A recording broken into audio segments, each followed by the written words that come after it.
Hey folks, Tom Vasel here. Welcome to our Dice Tower News Digest for April 4th, 2019 for the board gaming world. Renegade has announced a couple games. First of all, Time Chase, Travel Back in Time. I think it's a trick-taking style game for 3 to 6 players coming this August. And he said if you like Fox in the Forest, you'll like this one.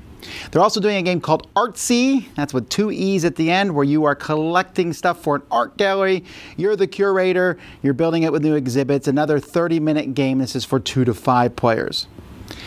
Playdeck and GMT have announced together that they're releasing Fort Sumter to gaming platforms. So I did not think this game would be one that was picked. My review of it was not super positive, but it's coming to Android, iOS, and Steam. A short little 2-player game. Pandasaurus, you can go check out Dice Tower News for more information on this, has released more details on Machikoro Legacy. It's supposed to hit the shelves spring 2019. So it's Machikoro, but you'll be making permanent changes, and at the end of the game, when you go through the campaign, you'll have a different set of Machikoro than anyone else does. Plaid has announced a worker placement game called Abomination, the Heir of Frankenstein. We were just talking the other day about how there's not many Frankenstein games. Here is one where you're going to be worker placing, putting guys down to get body parts, exhume body parts, and then build a monster in early London. I don't know if it's in London, but it's somewhere. I had London on the brain because the next news announcement is Ticket to Ride London. This is the sequel to Ticket to Ride New York, which was a much smaller 15-minute version of Ticket to Ride. Incidentally, Ticket to Ride New York just became available to everyone. It was exclusive at Target for a year. I don't know if Ticket to Ride London will be the same way, but Ticket to Ride London, very small little game. Quick, easy, fast, fun, and it's going to have double-decker buses as the pieces that you'll connect things from. It looks a little bit bigger than the New York one, and in the announcement, Alan Moon teased that there's going to be a third one probably coming out in 2020.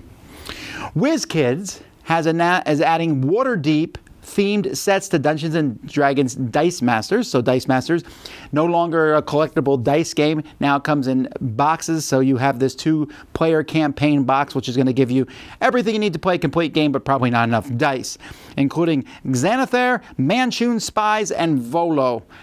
Don't know enough about Waterdeep to know what that is, so there you go.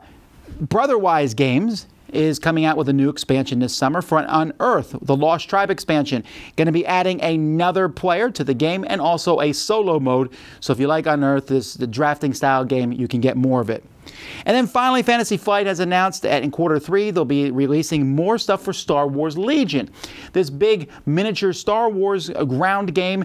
I wasn't expecting more to come for this. I didn't know how well it was doing, but this is going to be basically the Clone Wars. So the Clone Wars looks really neat, with all those, droids fighting against the clone troopers, and so you're going to be able to do that. I don't know how compatible it will be with the first set, but I'm assuming it will be. That's all the news. I'll see you guys next time. Thanks for watching Dice Tower News Digest. I'm Tom Vasel. See you later.